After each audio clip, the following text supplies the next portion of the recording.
Imagine standing before your university class, passionately arguing why Islam oppresses women, only to become one of America's most influential Muslim women's rights advocates just a few years later. This is not fiction. This is the extraordinary journey of Aminah Assilmi. In the quiet prayer room of an Islamic center in Oklahoma, a woman in a modest hijab bows her head in prayer, her blonde hair partially visible, her blue eyes focused in devotion. If you had told her 20 years earlier that this would be her life, she would have laughed in disbelief, or perhaps even anger. Before she was Aminah Assilmi, she was Janice Huff, a Southern Baptist broadcasting student, a proud Christian missionary, and someone who viewed Islam as her enemy. Janice Huff grew up in a traditional Christian household in Oklahoma during the 1950s and 60s. Faith wasn't just part of her identity, it was her identity. By her early 20s, she had become deeply involved in missionary work, with a particular focus on saving others through conversion to Christianity. In interviews with the Saudi Gazette and ISNA, Aminah would later recall, "I was raised in a very strict Christian home. The church was the center of our lives. As a young adult, I became even more deeply committed and involved in the church activities." Her life seemed set on a predictable path: finish her broadcasting degree, marry her Christian fiancé, and dedicate her life to spreading what she believed was the only truth worth knowing. Then came the assignment that would change everything. In 1975, at the University of Tennessee, Janice's professor assigned her to present on women in Islam. She was thrilled. Here was her chance to expose what she believed was the terrible oppression of Muslim women. "I was sure that Muslim women were oppressed. All I needed was to find the evidence," she later explained in a recorded lecture at the Islamic Society of North America's annual convention. Confident in her mission, Janice approached the small Muslim student community on campus. Her plan was simple: interview them, find the proof she needed for her presentation, and perhaps even convert a few Muslims to Christianity along the way. But something unexpected happened when she met these Muslim students. "They were nothing like what I expected," she would later recount. "They were kind, thoughtful, and when they offered to share materials about Islam with me, I accepted, but only because I thought I could use their own books to prove them wrong." Among these materials was a translation of the Quran. Janice took it home, certain she would find the ammunition she needed within its pages. Late at night, in her small apartment, Janice began reading the Quran, not to understand, but to criticize.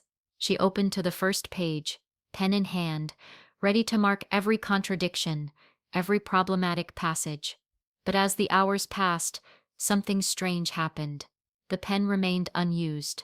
"I couldn't find what I was looking for," she would later tell a packed audience at an Islamic conference in 1993. "Instead, I found verses that honored women, that spoke of equality of souls, that challenged me intellectually." One passage in particular caught her attention. In the Quran, chapter 4, verse 124, "Whoever does righteous deeds, whether male or female, while being a believer, those will enter paradise and will not be wronged, even as much as the speck on a date seed." Janice read this verse again and again. It directly contradicted what she had been told about Islam's view of women. According to her sources, Muslim women couldn't even enter heaven. Yet here was clear evidence to the contrary. Confused but intrigued, she decided to dig deeper. What began as research for a simple class assignment became a personal quest for truth. The following weeks were among the most difficult of Janice's life. Every new discovery about Islam challenged her existing beliefs. The Quran's logical approach to faith, its encouragement of seeking knowledge and questioning, appealed to her analytical mind. "I began to question everything I had been taught," she recalled in a 1995 interview. "I would stay up all night reading, then go to the Muslim students with pages of questions the next day." Her fiancé noticed the change in her. At first, he found her new academic interest amusing. But as her questions about Christianity grew more pointed and her defenses of certain Islamic concepts more passionate, amusement turned to concern and concern to anger. "You're spending more time with that book than with your Bible," he confronted her one evening. It's like you're being brainwashed.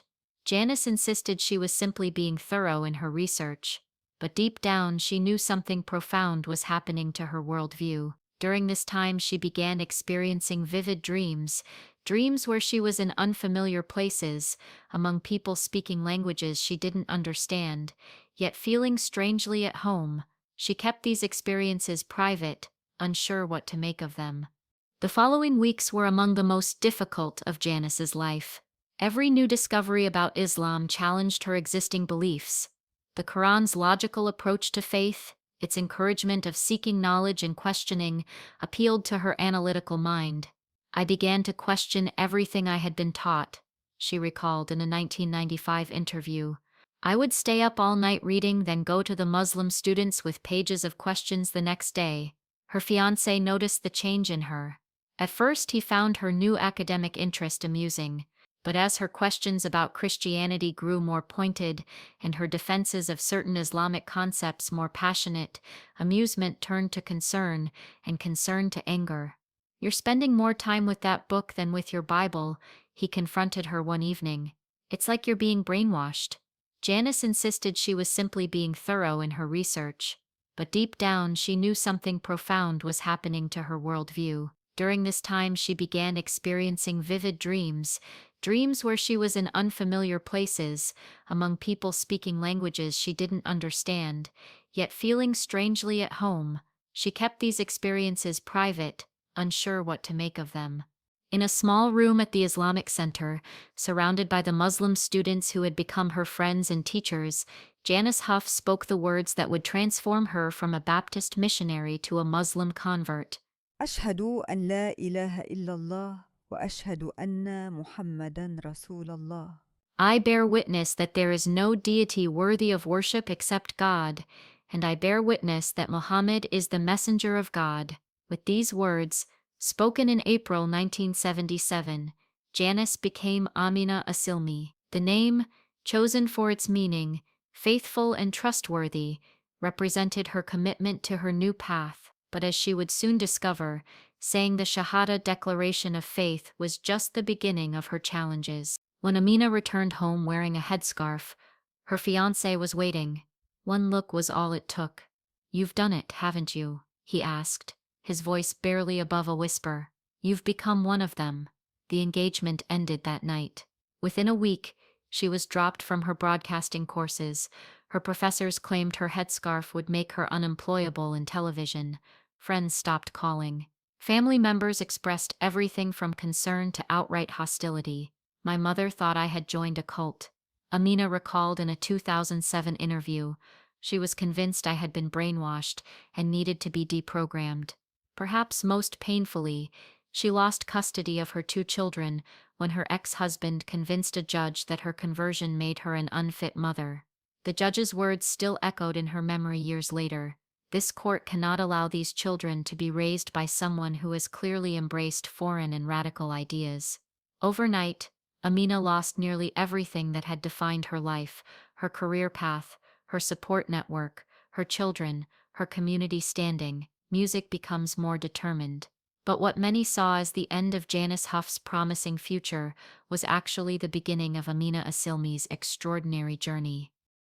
With her broadcasting career derailed, Aminah redirected her communication skills to a new purpose: educating Americans about Islam, particularly about Muslim women. She moved to Denver, Colorado, where she found a larger Muslim community and greater acceptance. Working odd jobs to support herself, she spent her evenings and weekends giving talks at community centers, churches, universities, anywhere that would have her. "I had lost so much," she told the Islamic Society of North America in a 1998 speech, "but I had found something greater purpose."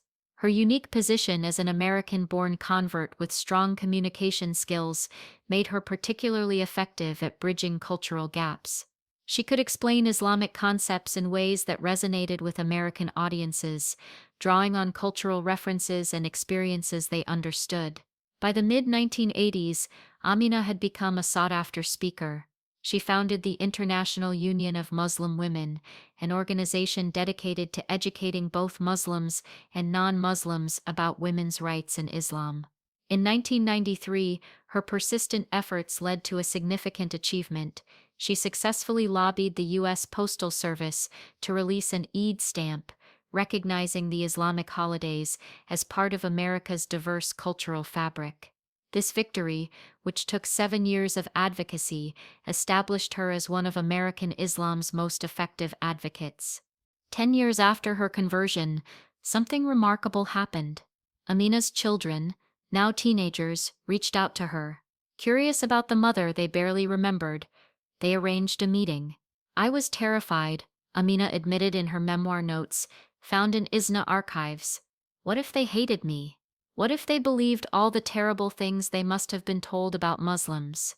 The reunion was awkward at first, filled with careful questions and cautious answers, but as hours passed, the barriers began to fall. Her children saw not the dangerous radical they had been warned about, but a compassionate, intelligent woman whose faith was clearly the center of a meaningful life. Over time, both children not only reconciled with their mother, but eventually embraced Islam themselves, a development that Aminah always insisted came from their own spiritual journeys, not her influence. Even more surprisingly, Aminah's mother, who had once been so opposed to her conversion that she refused to speak to her, gradually came to respect her daughter's choice. Though she never converted herself, she began defending Islam when friends or family members spoke negatively about it. My mother told me once, "I don't understand your religion, but I understand that it made my daughter into an extraordinary woman." Aminah shared in her last interview before her death. That meant everything to me. By the early 2000s, Aminah Assilmi had become one of the most recognized Muslim women in America. She had authored 3 books on women in Islam, led workshops for new converts, and advised national Islamic organizations on outreach and education. Following the September 11th attacks, when American Muslims faced unprecedented scrutiny and hostility, Aminah's voice became especially important. Her distinctly American background, combined with her deep knowledge of Islam, made her an effective ambassador during a critical time.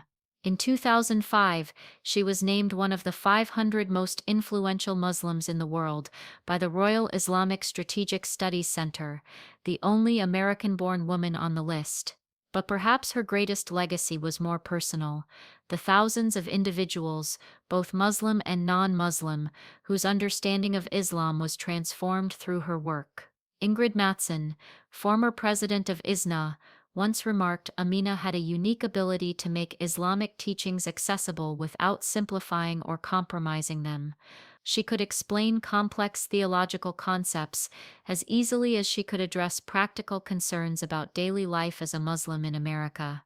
Her life came to a sudden end on March 5, 2010, when she was killed in a car accident while returning home from a speaking engagement. She was 65 years old. At her funeral, attended by over 2,000 people from across the country, speaker after speaker shared stories of how Aminah had changed their lives, from new converts who found in her a compassionate mentor, to born Muslims who gained a deeper appreciation of their faith through her fresh perspective, to non-Muslims whose preconceptions about Islam had been challenged by her eloquent presentations. In one of her final interviews, given just months before her death, Aminah reflected on her extraordinary journey. "Sometimes people ask if I regret converting, considering everything I lost. They're surprised when I laugh at the question. How could I regret finding truth? Yes, I lost things, important things. But what I gained was infinitely more valuable: a relationship with God that makes sense to both my heart and my mind." The story of Aminah Assilmi is not just about religious conversion. It's about the courage to question deeply held beliefs, the resilience to withstand personal loss for the sake of truth, and the power of one authentic voice to change thousands of lives. From Southern Baptist missionary to one of America's most influential Muslim women, Aminah's journey reminds us that the greatest transformations often begin with the simplest of questions. What if everything I thought I knew was wrong? The woman who once set out to disprove Islam ended up becoming one of its most effective ambassadors. The broadcasting student who lost her career found a voice that reached further than she ever imagined possible. The mother who lost her children found a spiritual family that spanned the globe. In Aminah's own words, from a lecture given at the University of Colorado in 2009, the beauty of guidance is that it often comes from the most unexpected directions. I thought I was researching Islam to save Muslims. Instead, Islam saved me from ignorance, from prejudice, from a limited understanding of who God is and what He wants for us. My only regret is that I didn't have more time to share what I've learned with others. Today, more than a decade after her passing, Aminah Assilmi's books are still in print, her lectures still shared online, and her legacy still unfolding in the lives of those she touched, a testimony to the enduring power of one woman's search for truth.